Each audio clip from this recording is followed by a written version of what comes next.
उत्तर प्रदेश और कर्नाटक का संबंध आज से नहीं, त्रेता युग से है। मर्यादा पुरुषोत्तम भगवान श्री राम के वनवास के सबसे अभिन्न सहयोगी के रूप में कोई मिला था तो बजरंगबली हनुमान जी मिले थे। इसी कर्नाटक की धरती में उनका जन्म हुआ।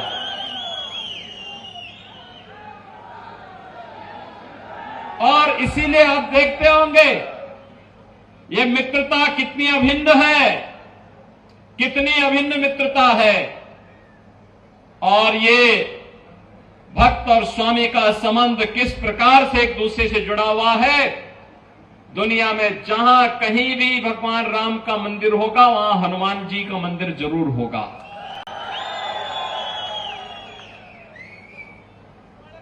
और ये संबंधों की व्यवस्था केवल वहीं से नहीं, मैंने यहां पर पहले कहा कि आदि चुनचुनगिरी मठ यहां पर स्थित है।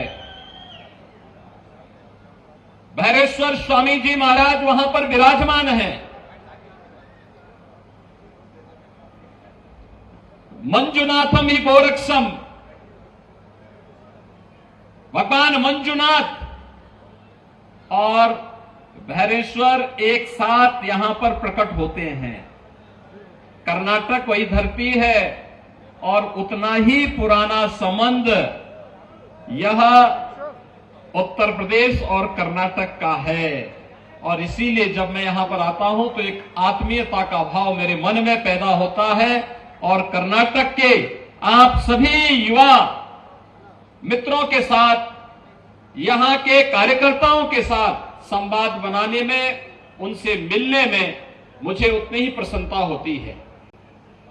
मैं अभिनंदन करूंगा श्री नारायण गौड़ा जी का, जिन्होंने यहां पर मांडिया कुंभ का आयोजन किया था। मित्रों, उस समय मुझे उस कार्यक्रम में आना था, लेकिन उत्तर प्रदेश में बहुत फ्लड की सिचुएशन अनकंट्रोल होती जा रही थी, इसलिए मुझे वहां रुकना पड़ा था। अन्यथा मेरा आने का कार्यक्रम था यहां पर और अद्भुत कार्यक्रम हुआ था। मैंने सुना था हजारों की संख्या में पूज्य संतजन आए थे, भक्तजन आए थे। हमारी आध्यात्मिक और सांस्कृतिक विरासत के प्रतीक इन तीर्थों को पुनर्जीवित करने का एक आयोजन था। और यह प्रधानमंत्री मोदी जी के एक भारत श्रेष्ठ भारत की परिकल्पना को साकार करने का भी एक माध्यम था। यह आध्यात्मिक आयोजन ही एक भारत श्रेष्ठ भारत की परिकल्पना को साकार करते हैं। आपने पिछले 9 वर्षों के दौरान भारत को बदलते हुए देखा है। आज भारत दुनिया के अंदर जहां कहीं भी भारत का नागरिक जाता है, आज वो सम्मान की दृष्टि से देखा जाता है। आज भारत दुनिया की एक ताकत बन रहा है। आजादी के अमृत महोत्सव वर्ष में जिस ब्रिटेन ने भारत को 200 वर्षों तक शासन किया था, आपने देखा होगा उस ब्रिटेन को पिछाड़ करके भारत आज दुनिया की 5वीं बड़ी अर्थव्यवस्था बना है, 5वीं बड़ी अर्थव्यवस्था बना है। और यही नहीं, आजादी के अमृत काल के प्रथम वर्ष में दुनिया के 20 बड़े देश G20 के देशों का नेतृत्व भी भारत के हाथों में आया है। ये भारत के सामर्थ्य और भारत की शक्ति का परिचय और भारत की आप जैसी प्रतिभाओं का परिचय वैश्विक मंच पर देता है। मित्रों, जब कर्नाटक की बात आती है तो वैश्विक मंच पर कर्नाटक ने आईटी के सेक्टर में जो धाग जमाई है, भारत की युवा प्रतिभाओं को दुनिया के अंदर, कर्नाटक ने बेंगलुरु का उसका सबसे बड़े हब के रूप में स्थापित किया है।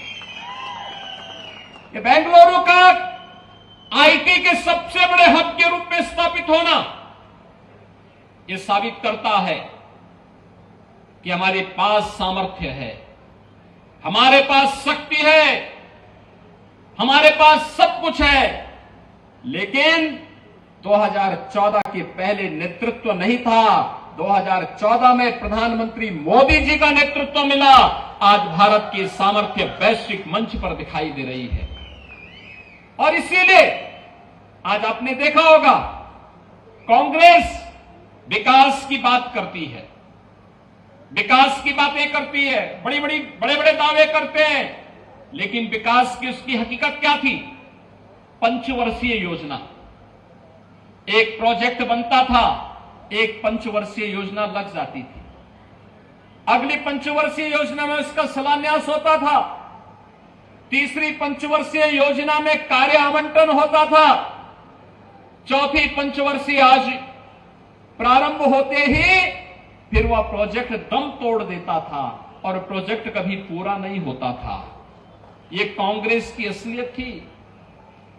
आज आप देख रहे होंगे रेलवे के कार्य हो रहे हैं, एयरपोर्ट के कार्य हो रहे हैं, आईआईटी और आईआईएम बन रहे हैं, कहीं आईटी सिटी बन रही है, कहीं पर किसी अन्य सेक्टर में कार्य हो रहा है और कार्य का शिलान्यास जिस दिन होता है उसके उद्घाटन की तिथि भी उसी दिन तय हो जाती है। प्रधानमंत्री मोदी जी शिलान्यास भी करते हैं तो उद्घाटन करने के लिए भी आते हैं।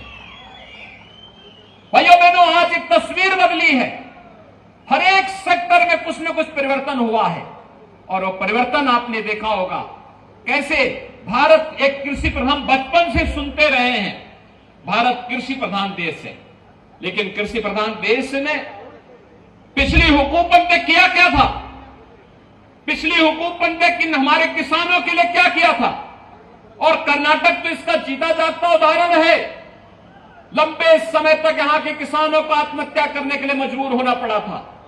यहां की माताएं, यहां की बहनें खेती किसानों के हाथों खेती किसानी में अपना हाथ सहयोग के रूप में लगाती है, लेकिन किसान के हाथ में मिलता क्या था? उसे सम्मान नहीं मिला। पहली बार प्रधानमंत्री मोदी जी ने प्रधानमंत्री किसान सम्मान निधि देकर के देश के किसानों का सम्मान किया है। प्रधानमंत्री फसल बीमा योजना के माध्यम से किसानों को सम्मान दिया है। प्रधानमंत्री कृषि सिंचाई योजना के माध्यम से किसानों को सम्मान दिया है। एमएसपी का लाभ देकर के किसानों को सम्मान दिया है। एग्रीकल्चर के बजट को 5 गुना बढ़ाया है।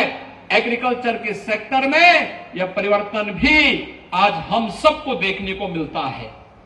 और भाइयों बहनों, रही बात, लोग मुझसे पूछते हैं कि उत्तर प्रदेश में आपको इतना सम्मान जनता क्यों देती है?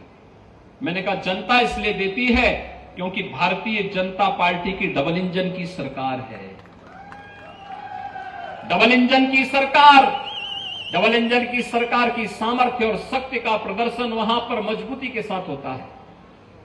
वहां पर सुरक्षा की गारंटी है, वहां पे समृद्धि की गारंटी है, नो कर्फ्यू नो दंगा, और वहां पर है सब चंगा।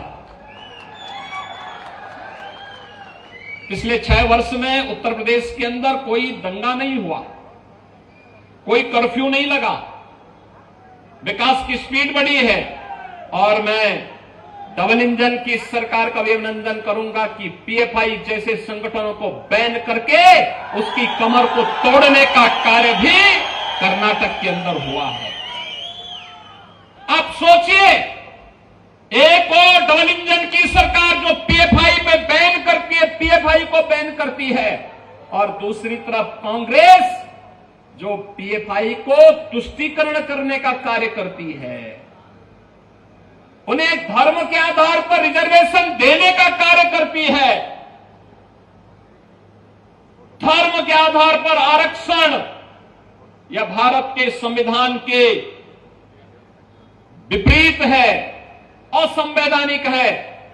हमने अनुसूचित जाति जनजाति के आरक्षण के दायरे को बढ़ाया है, दिव्यांग जनों के आरक्षण के दायरे को बढ़ाया है, अन्य जरूरतमंदों को आरक्षण का लाभ दिया है, लेकिन धर्म के आधार पर 1947 में भारत का विभाजन हो चुका है। भारत धर्म के आधार पर आरक्षण की वकालत नहीं कर सकता है।